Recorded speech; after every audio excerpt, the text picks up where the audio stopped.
Good morning, students. Myself, Dr. Karan Sukheja, Assistant Professor, School of Science and Emerging Technology at Jagat Guru Nanak Dev Punjab State Open University, Patiala.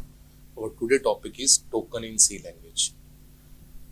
You have seen that we have divided the token in C language topic into a different parts, and this is the second part of the same topic. So let's start. What is token in C language? Just start with the brief introduction. The individual element of a program is called token.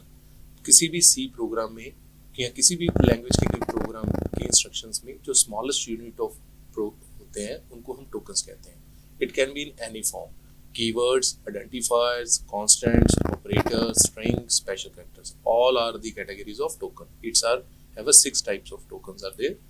So according to the functionality and according to the use of the instructions, we can use the token in our program.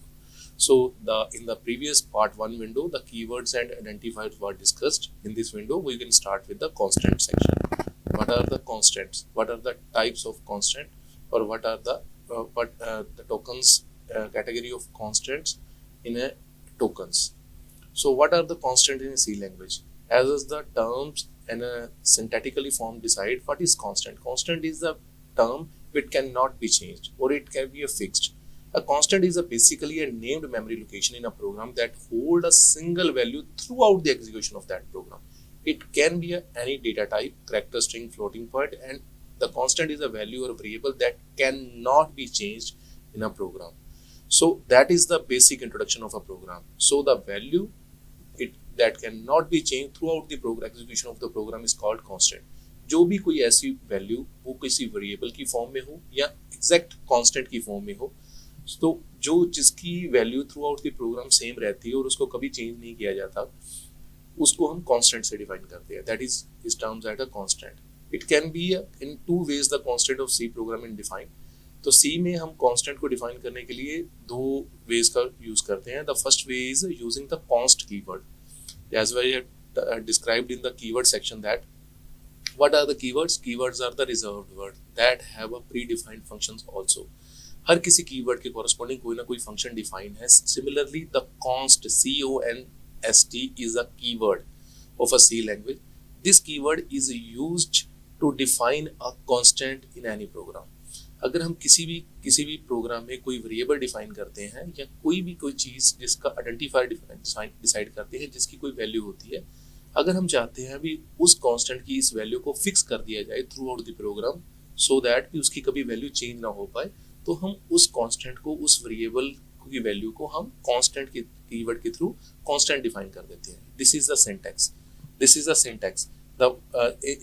In the syntax you can see that const is a keyword followed by the data type. किस data type में आप constant को define करना चाहते हैं, constant का name जो भी आप उसको आइडेंटिफायर एज अ नेम देना चाहते हो is equal to with right hand side value. कौन सी आप उसको वैल्यू असाइन करना चाहते हैं. डेटा टाइप सेक्शन को हम पूरी डिटेल में स्टडी करेंगे, but as a introductory part के लिए मैं आपको बता दूं भी हमारे पास डेटा टाइप्स में जैसे कोई भी वैल्यू वर्ड्स में हो सकती है, न्यूमेरिक्स में हो सकती है. न्यूमेरिक्स में भी दो कैटेगरी है, विद डेसिमल पॉइंट और विदाउट डेसिमल पॉइंट. इस जैसे इसमें एग्जांपल इन्होंने पाई की ली गई है. तो एक कांस्टेंट डिफाइन किया है जिस वेरिएबल की वैल्यू दी गई है, नाम दिया है पाई, PI, और उसकी वैल्यू डिसाइड की गई है 3.14. तो बिकॉज ये इसलिए डिसाइड किया गया है भी हमें पता है पाई की वैल्यू फिक्स होती है 3.14 is a constant value of pi. तो क्योंकि ये डेसिमल में है तो इसलिए इसकी कैटेगरी फ्लोट रखी गई है. तो const followed by data type float followed by the identifier name PI is equal to 3.14 is a exact. This is a way to write or define a constant using the const keyword. So this is the first section. The second section is using the preprocessor section. Hash define preprocessor section. In the preprocessor section, we can define the constant. Hash define preprocessor directory can also be used. It must be defined in the very beginning of the program, as well as all the processor directory must be defined before the global declaration. Hash define identifier name or value. अब इसमें क्या है, किसी भी define keyword के through हम identifier का नाम देंगे और उसकी वैल्यू देंगे. Hash define PI is equal to 3.14. अब इसमें भी यही किया है हमने, PI को 3.1 वैल्यू डिसाइड की है, डिफाइन की है with the using of pre processor section. कभी भी प्री प्रोसेसर सेक्शन की सबसे बड़ी आइडेंटिफिकेशन ये है, the pre processor section is always start with the hash symbol. जब भी कोई आइडेंटिफायर जिसको हैश सिंबल से स्टार्ट किया जाएगा वो इसकी प्री प्रोसेसर की सबसे पहली आइडेंटिफिकेशन है, तो हैश डिफाइन सेक्शन के साथ इसको आइडेंटिफाई किया जाता है. That is the first introduction. So basically these are the two ways in the which we can use to define a constant in a C language. So this is the flow chart, or this is the tree in which the types of constant in a C language has been pictorial representation of the what are the types of constant in a C language. Here you can see that the constant is majorly divided into two categories: numeric constant or a character constant. In the numeric constant, it can be an integer constant or real constant. In a character constant, it can be a string constant or a single character constant. In integer constant. In integer constant, what are the integer constant is this? 10, 0, -20. It can be a positive value or it can be a negative value. But without decimal point is called an integer constant. With decimal point is called a real constant. तो इसमें हर एक value points के साथ define होगी. Similarly character के case में numerics नहीं होंगे, अल्फाबेट्स होंगे, कैरेक्टर्स होंगे. तो इसमें भी दो कैटेगरी हैं, single character or a multiple of characters. Single character is called a single character. It can be denoted with the single quotes and it's a combination of character. अगर हम किसी words की बात करते हैं तो it is a string constant. It can be it's defined using the double quotes. Like you can say that hello 143 hit. Here you can see that 143 is a numeric number. But अगर हम इसको double quote के साथ denote करेंगे तो ये automatically एक character count होगा. तो ये एक numerical अब रिकॉग्नाइजेशन नहीं रहेगी, ये एक सिंबल रह गया जो कि 143 को एज अ अल्फाबेट के पॉइंट ऑफ व्यू से एक सिंबल के पॉइंट ऑफ व्यू से प्रिंट करेगा. सिमिलरली सिंगल कैरेक्टर कांस्टेंट भी ऐसे ही है. जैसे हम 2 अगर हमने एक डिजिट को यूज किया है या एक डॉलर को यूज किया है, अगर हम उसको सिंगल कोड के साथ डिफाइन करते हैं तो वो एक कैरेक्टर कांस्टेंट एक सिंबल की फॉर्म में रिप्रेजेंट होता है. तो this is the hierarchy of constant in C language. So this is the detailed explanation is what is the integer constant. An integer constant is a numerical constant without any fractional or exponential part. There are 3 types of integer constant in C programming: decimal constant, octal constant and hexadecimal constant. Floating and real constant is there. What is the floating? A real constant is a numeric constant that has either a fractional form or an exponential form. अगर हम उसको exponential की form में भी ले सकते हैं और fractional form में भी ले सकते हैं. अगर उसको हम बात करें तो that is noted with e. For example of real constant, decimal form is that it can be represented with the decimal point like 2.2 plus 2 8.0 minus 4.15. An example of real constant in an exponential form is that like if denoted with the symbol of e plus 1 2 e minus 9 e2 plus 3 e minus 65. So if we represent the floating point constant in the exponential form, it is represented using the e word.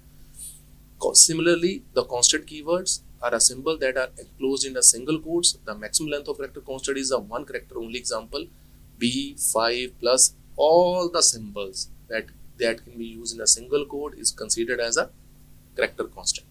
String constant. The string constant are a collection of variable various symbols, digits, characters, escape sequence that get enclosed in a double quotation. The definition of a string constant occur in a single line programming in C. अगर हम एक से ज़्यादा characters को एक double quotes में represent कर सकते हैं तो उस चीज़ को हम एक स्ट्रिंग के साथ रिप्रेजेंट करते हैं. लाइक अगर हम कोई भी वर्ड की बात करते हैं जो एक डिजिट से ज़्यादा हो गया तो उसको हम डबल कोट्स में रिप्रेजेंट करेंगे तो that is considered as a string. अगर उसमें स्पेसेस आ जाती हैं, ब्लैंक स्पेसेस आ जाती हैं तो वो भी उस स्ट्रिंग का ही पार्ट होगा. Similarly the escape sequences, that is the most important part. What are the escape sequences और बैकस्लैश सिलेक्शन? जब भी कोई कैरेक्टर सीक्वेंस जो किसी बैकस्लैश से स्टार्ट हो जाता है तो वो भी एक कांस्टेंट है. सी लैंग्वेज में उसको एक कांस्टेंट की कैटेगरी में कंसीडर किया गया है. तो some types of characters that have a special type of meaning in a C language. इस इन एस्केप सीक्वेंसेस के भी प्री डिफाइंड फीचर्स और फंक्शंस ऑलरेडी डिफाइंड है तो इनको एक एस्केप सीक्वेंस की कैटेगरी में रखा गया है. तो हियर इज अ टेबल. अब इस केस में आप देख सकते हैं हर एक एस्केप सीक्वेंस की सबसे बड़ी आइडेंटिफिकेशन ये है, it always start with the backslash. तो बैकस्लैश के साथ स्टार्ट होगा तो हर किसी बैकस्लैश के बाद जो भी सिंबल फॉलो होगा वो उसकी फंक्शनैलिटी को डिफाइन करेगा. Here you can see that backspace backslash B is define the backspace. अगर किसी चीज को हम एक स्पेस बैक जाना चाहते हैं तो हम इसको यूज करेंगे. अगर हम कर्सर को न्यू लाइन में लेना चाहते हैं that is followed by an character, ये इसको कर्सर को न्यू लाइन में लेके जाएगा. फॉर्म फीड के लिए हम फॉर्म को फीड करना चाहते हैं, सबमिशन करना चाहते हैं तो उसके लिए हम यूज करेंगे. हॉरिजॉन्टल टैब के लिए टैब देना चाहते हैं, one tab is equal to 8 spaces तो उसके लिए हम टी को यूज करेंगे। कैरेज कोई फंक्शन की कॉल थी, हम वापस कर फंक्शन को जहां से कॉल हुआ रिटर्न करना चाहते हैं तो हम आर यूज करेंगे। अगर हम सिंगल कोट को रिप्रेजेंट करवाना चाहते हैं तो सिंगल कोट, डबल कोट को रिप्रेजेंट करवाना चाहते हैं तो backslash followed by double coat.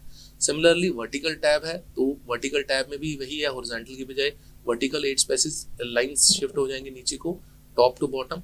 Backslash के केस में एक स्पेस करना चाहते हैं तो बैकस्लैश फॉलोड बाय बैकस्लैश।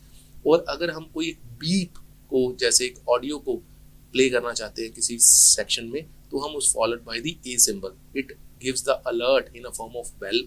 तो सिमिलरली अगर हम किसी नोटेशन को हेक्साडेसिमल फॉर्म और ऑक्टल में रिप्रेजेंट कर सकते हैं, that will represent as a x n और n form. X n represent the hexadecimal constant and n only represent the octal constant. So these are the list of the escape sequence in the category of constant in a C language. So this is all about the second chapter of the token in C language. Thank you so much.